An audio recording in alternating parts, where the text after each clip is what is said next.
Hello, good evening. आप सभी लोगों का हमारे जीवा क्लासेस में स्वागत है। आज हम प्रादीपी भात के पठार के अंतर्गत आज हम पढ़ेंगे सतपुड़ा पर्वत श्रृंखला के बारे में। हमने अपनी पिछली क्लास में छोटा नागपुर के पठार के बारे में चर्चा किया था। आज हम सतपुड़ा पर्वत श्रृंखला के बारे में चर्चा करेंगे या अध्ययन करेंगे। ठीक है। सतपुड़ा पर्वत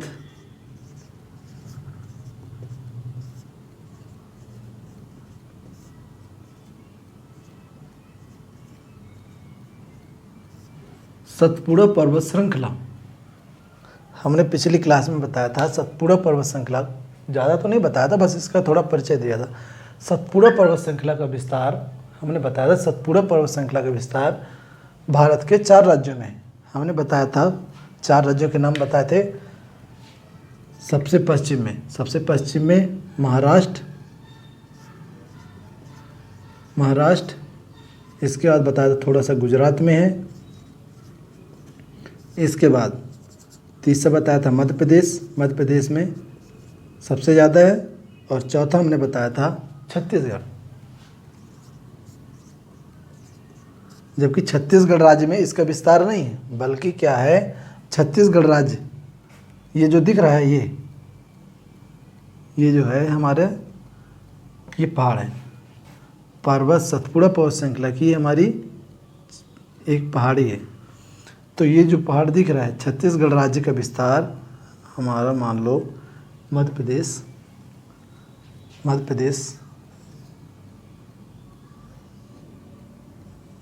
मान लो कुछ इस टाइप से मध्य प्रदेश है, तो छत्तीसगढ़ इस टाइप में है। ये छत्तीसगढ़ ही है, मध्य प्रदेश ही है। तो हमने बताया कि सतपुड़ा पर्वत श्रृंखला जो बताया कि महाराष्ट्र, गुजरात, मध्य प्रदेश और छत्तीसगढ़ में। लेकिन सतपुड़ा पर्वत श्रृंखला की सबसे पूर्वी चोटी श्रृंखला जो है, सतपुड़ा पर्वत श्रृंखला के अंतर्गत जो सबसे पूर्वी पर्वत श्रृंखला है, जिसे हम मैकाल पर्वत श्रृंखला के नाम से जानते हैं।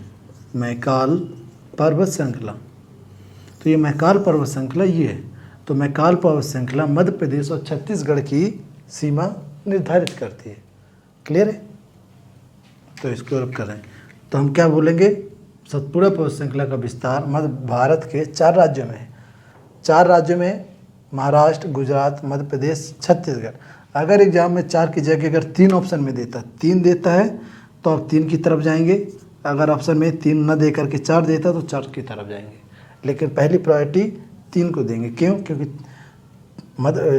सतपुड़ा पर्वत श्रृंखला का विस्तार छत्तीसगढ़ राज्य में नहीं है, बल्कि छत्तीसगढ़ मध्य प्रदेश की जो सीमा है उसको निर्धारित करता है। इसलिए अगर ऑप्शन में आता है कि सतपुड़ा पर्वत श्रृंखला का विस्तार कितने राज्यों में है, तो आप 3 राज्यों में लगाएंगे। अगर ऑप्शन में 3 की जगह 4 आता है तो आप 4 में लगाएंगे। अगर 3 और 4 दोनों आता है तो सबसे पहली प्रायोरिटी किसको देंगे?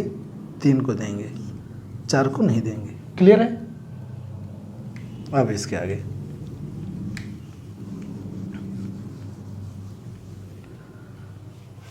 सतपुड़ा पर्वत श्रृंखला के दक्षिण में ताप्ती बृहंस घाटी है। सतपुड़ा पर्वत श्रृंखला के दक्षिण में ताप्ती बृहंस घाटी है, तथा ये हमने बताया था कि ताप्ती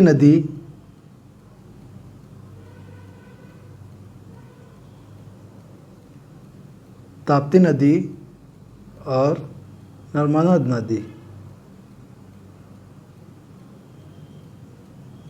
अपनी बृहंस घाटी में प्रवाहित होती हैं।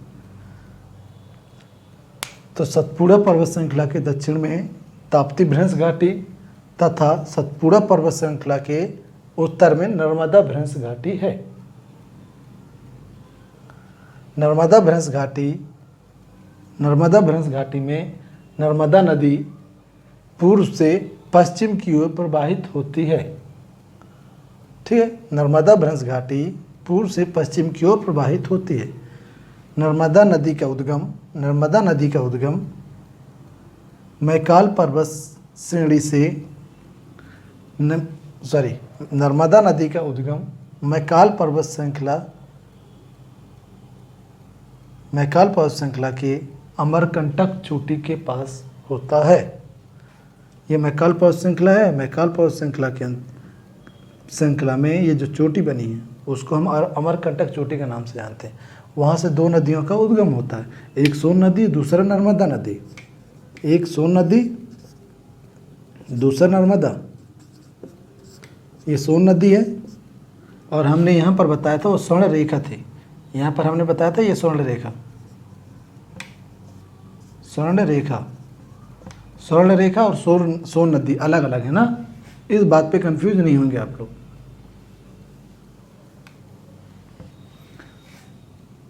तो हमने क्या बताया अभी, सतपुड़ा पर्वत श्रृंखला के उत्तर में नर्मदा नदी अपने नर्मदा भ्रंश घाटी में पूर्व से पश्चिम की ओर प्रवाहित होती है, जबकि सतपुड़ा पर्वत श्रृंखला के दक्षिण में ताप्ती नदी अपने ताप्ती भ्रंश घाटी में पूर्व से पश्चिम की ओर प्रवाहित होती है। ये दोनों नदियाँ पूर्व से पश्चिम की ओर प्रवाहित होते हुए खंभात की खाड़ी में जाकर अपना जल गिराती हैं। ये दोनों नदियाँ खंभात की खाड़ी में जाकर मिल जाती हैं। खंभात की खाड़ी बोल दो या बंगाल की खाड़ी, अरब सागर बोल दो, चलेगा। क्लियर है। इसके आगे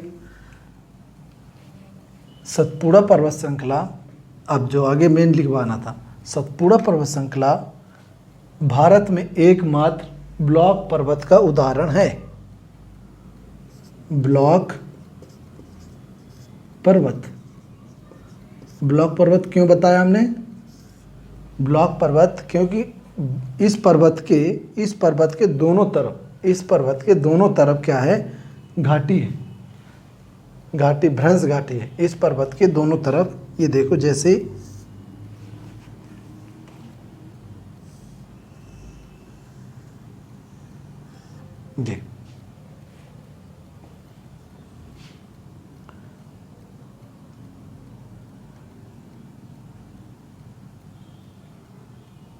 ये वाला भाग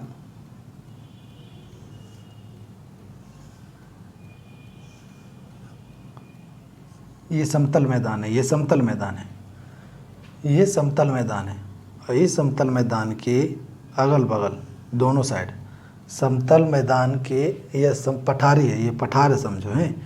इस पठार के दोनों तरफ ये वाला जो भाग है ये, और ये वाला जो भाग है, ये दोनों तरफ के भाग क्या है, अवतलित हो गए। अवतलित हो गए मतलब धंस गए, मतलब वहाँ पर खूब खाई टाइप में हो गया। ठीक है, तो ये दोनों सतपुड़ा पर्वत, ये बीच वाला है सतपुड़ा पर्वत। सतपुड़ा पर्वत के दोनों तरफ के जो भाग हैं वो क्या हो गए, अवतलित हो गए। अवतलित हो गए तो जिसे हम क्या बोलते हैं, घाटी, और जिन्हें हम क्या बोलते हैं, भ्रंश घाटी।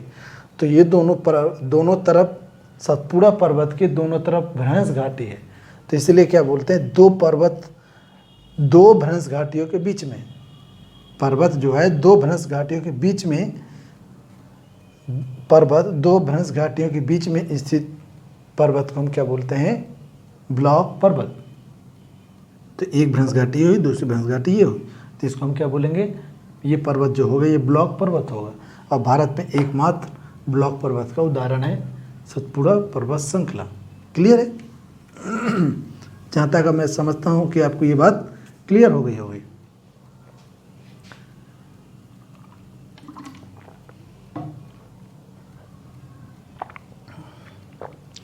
सतपुड़ा पर्वत श्रृंखला, सतपुड़ा पर्वत श्रृंखला की सबसे पश्चिमी, ये देखो ये वाले, सतपुड़ा पर्वत श्रृंखला की सबसे पश्चिमी पर्वत श्रृंखला जिसे हम राजपीपला के नाम से जानते हैं, राजपीपला, राजपीपला की पहाड़ी। सतपुड़ा पर्वत श्रृंखला की सबसे पश्चिमी पहाड़ी राजपीपला की पहाड़ी तथा सबसे पूर्वी सतपुड़ा पर्वत की सबसे पूर्वी ये,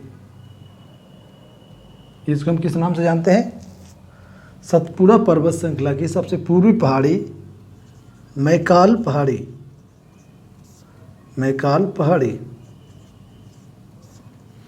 सतपुड़ा पर्वत श्रृंखला की सबसे पश्चिमी पहाड़ी राजपीपला की पहाड़ी तथा सतपुड़ा पर्वत श्रृंखला की सबसे पूर्वी पहाड़ी मैकाल पहाड़ी तथा सतपुड़ा पर्वत श्रृंखला की सबसे मध्य पहाड़ी, मध्य की पहाड़ी ये, इसको हम क्या बोलते हैं, महादेव की पहाड़ी,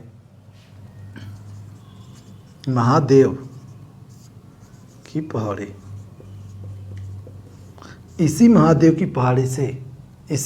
की पहाड़ी से ही हमारी ताप्ती नदी जो है उद्गमित होकर के पश्चिम की ओर प्रवाहित होते हुए खंभात की खाड़ी में मिल जाती है। क्लियर है। और मैकाल पर्वत श्रृंखला या मैकाल पहाड़ी से ही हमारी नर्मदा नदी का उद्गम होता है। मैकाल पहाड़ी से दो नदियाँ उद्गमित होती हैं, एक है नर्मदा नदी, दूसरी है सोन नदी। सोन नदी उत्तर पूर्व की ओर प्रवाहित होती हुई गंगा नदी में पटना के पास जाके मिल जाती है, जबकि नर्मदा नदी पूर्व से पश्चिम की ओर प्रवाहित होते हुए खंभात की खाड़ी में अपना जल गिराती है, खंभात की खाड़ी में मिल जाती है। क्लियर है। सतपुड़ा पर्वत श्रृंखला की मध्य की पहाड़ी, एग्जाम में पूछता है सतपुड़ा पर्वत श्रृंखला की मध्य की पहाड़ी का नाम क्या है, तो आप क्या बताओगे, महादेव की पहाड़ी। महादेव की पहाड़ी से ही ताप्ती नदी का उद्गम होता है। महादेव की पहाड़ी के दक्षिण में ताप्ती नदी का उद्गम होता है। नेक्स्ट, महादेव पहाड़ी में ही सतपुड़ा की सबसे ऊंची चोटी धूपगढ़ स्थित है। महादेव पहाड़ी में ही सतपुड़ा पर्वत श्रृंखला की सबसे ऊंची चोटी धूपगढ़ है।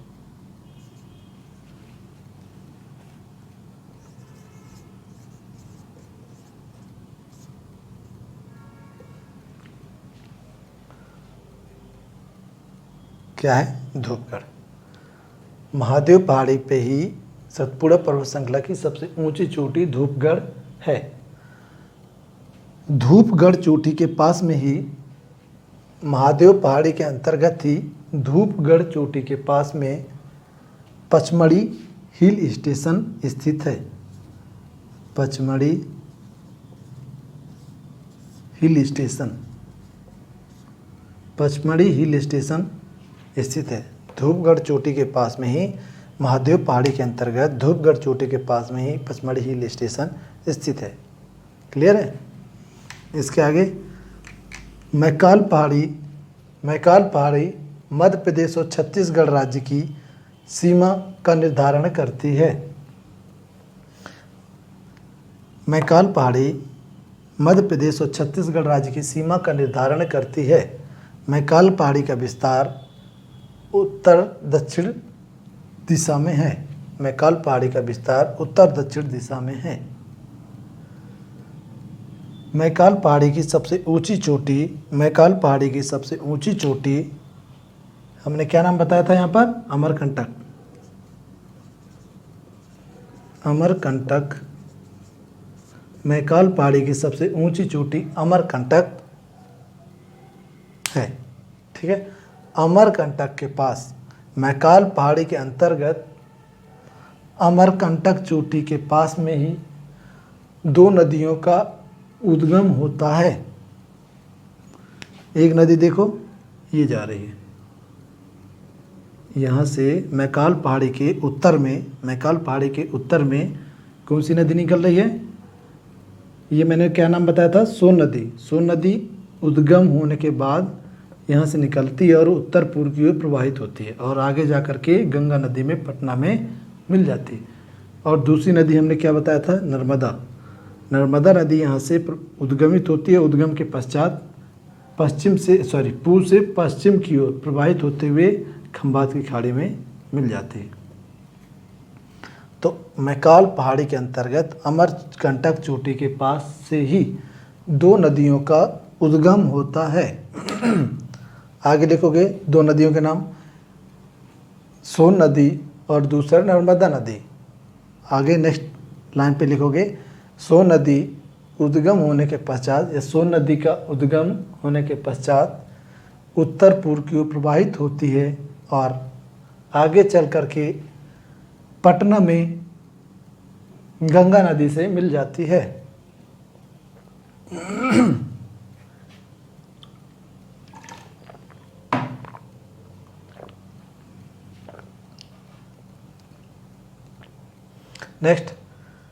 नर्मदा नदी उद्गम होने के पश्चात पूर्व से पश्चिम की ओर अपनी भ्रंश घाटी में प्रवाहित होते हुए खंबात की खाड़ी में मिल जाती है।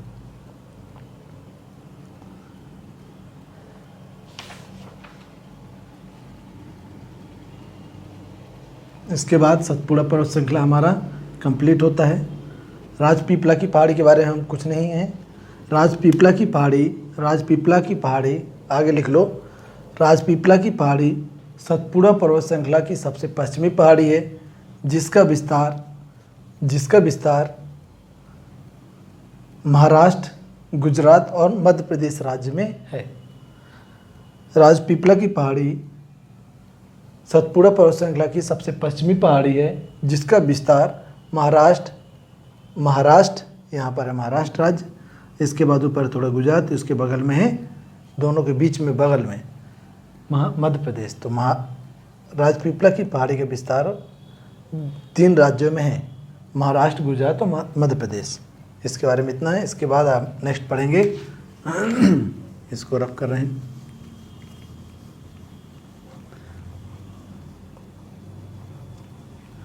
दक्कन का पठार।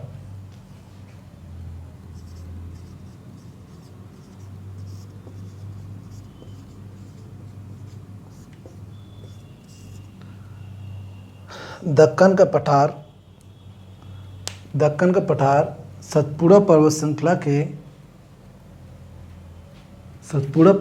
के दक्षिण में। दक्कन का पठार सतपुड़ा पर्वत श्रृंखला, ये सतपुड़ा पर्वत श्रृंखला उसके दक्षिण में तथा पश्चिमी घाट पर्वत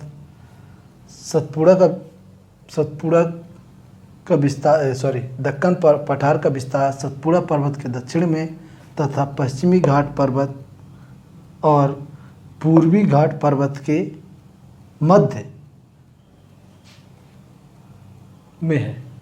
में है। दक्कन पठार का विस्तार सतपुड़ा पर्वत श्रृंखला के दक्षिण में तथा पश्चिमी घाट और पूर्वी घाट के मध्य में है। मतलब ये जो कुछ है, यहाँ पश्चिमी घाट हो, ये पर पूर्वी घाट है, इन दोनों के बीच में जो कुछ भी है वो पूरा दक्कन का पठार है हमारा। ठीक है, तो दक्कन पठार है। दक्कन पठार के अंतर्गत ही ये सब हमारे आते हैं। क्लियर है। दक्कन पठार मुख्य रूप से दक्कन ट्रैप से या दक्कन ट्रैप की चट्टानों से बना है। दक्कन का पठार मुख्य रूप से दक्कन ट्रैप की चट्टानों से बना हुआ है। हमने पढ़ा था दक्कन ट्रैप की चट्टानें क्या है। दक्कन पठार का हमने ये भी बताया था दक्कन पठार का उद्गम कैसे हुआ है। इसके बारे में हमने जब चट्टानों के बारे में जब हम पढ़ा रहे थे उस टाइम हमने दक्कन पठार के बारे में अच्छे से पढ़ाया था। अगर किसी को अभी भी डाउट लग रहा है दक्कन का पठार क्या है, तो आप हमारे पिछली क्लास में जा करके देख सकते हैं कि दक्कन का पठार का उद्गम कैसे हुआ, दक्कन पठार कहाँ है। ठीक है। दक्कन पठार के अंतर्गत, दक्कन मैंने भी बताया ना, दक्कन पठार के अंतर्गत ये भी आता है। ये जो बना हुआ इसको बोलते हैं दंडकारण्य पठार और इसको बोलते हैं छोटा नागपुर का पठार। तो दक्कन पठार के अंतर्गत दंडकारण्य पठार आता है। दंडकारण्य पठार का विस्तार मुख्यतः 2 राज्यों में है, छत्तीसगढ़, दूसरा ओडिशा। तो क्या लिखोगे, दंडकारण्य पठार का विस्तार मुख्यतः 2 राज्यों में है, छत्तीसगढ़ और ओडिशा। दंडकारण्य पठार आगे लिखोगे, दंडकारण्य पठार के अंतर्गत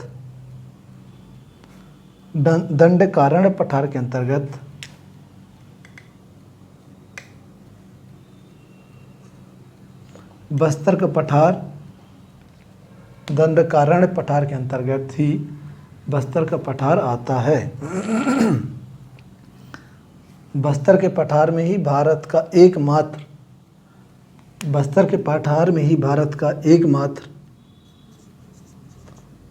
टिन का भंडार पाया जाता है। हमने क्या बताया? दक्कन पठार का विस्तार सतपुड़ा पर्वत श्रृंखला के दक्षिण में तथा पूर्वी घाट और पश्चिमी घाट पर्वत और पूर्वी घाट पर्वत के मध्य में है। इसके बाद हमने बताया था दक्कन पठार के अंतर्गत छोटा नागपुर का पठार और दंडकारण्य पठार आते हैं। दंडकारण्य पठार के अंतर्गत मैंने इसके बाद क्या बताया? दंडकारण्य पठार का विस्तार मुख्यतः 2 राज्यों में है, छत्तीसगढ़ और उड़ीसा। इसके बाद हमने बताया दंडकारण्य पठार के अंतर्गत बस्तर का पठार आता है। बस्तर के पठार में ही भारत का एकमात्र टिन भंडार पाया जाता है। क्लियर है? अब इसके आगे लिखोगे दंडकारण्य पठार के उत्तर में ये जो बना हुआ है ये नदी है, हमारे नदी बेसिन है। दंडकारण्य पठार के उत्तर में तथा छोटा नागपुर पठार के दक्षिण में। दंडकारण्य पठार के उत्तर में तथा छोटा नागपुर पठार के दक्षिण में जो नदी का क्षेत्र पाया जाता है उसे हम नदी बेसिन कहते हैं। इस नदी बेसिन में ही ये नदी बेसिन खेती के लिए, धान की खेती के लिए सबसे ज़्यादा लाभदायक होती है, क्योंकि इस नदी बेसिन में पानी की कमी नहीं होती है, खेती बहुत अच्छे से होती है और धान सबसे ज़्यादा यहाँ पर उगाई जाती है। यही कारण है कि हम छत्तीसगढ़ राज्य को धान का कटोरा कहते हैं। ठीक है? और यहाँ से एक नदी, महानदी निकलती है और ऐसे प्रवाहित होते हुए यहाँ पर मिल जाती है। तो इसी नदी के अगल बगल के क्षेत्र को हम क्या बोलते हैं? महानदी बेसिन। हमने क्या बोला? छोटा नागपुर पठार के दक्षिण में तथा दंडकारण्य पठार के उत्तर में नदी के भाग को या नदी के अगल बगल के भाग को महानदी बेसिन कहते हैं। महानदी बेसिन में ही धान की खेती सबसे ज़्यादा होती है। इसी कारण छत्तीसगढ़ राज्य को धान का कटोरा कहते हैं। आज की क्लास हम यहीं पर समाप्त कर रहे हैं। अगली क्लास में मिलेंगे। धन्यवाद।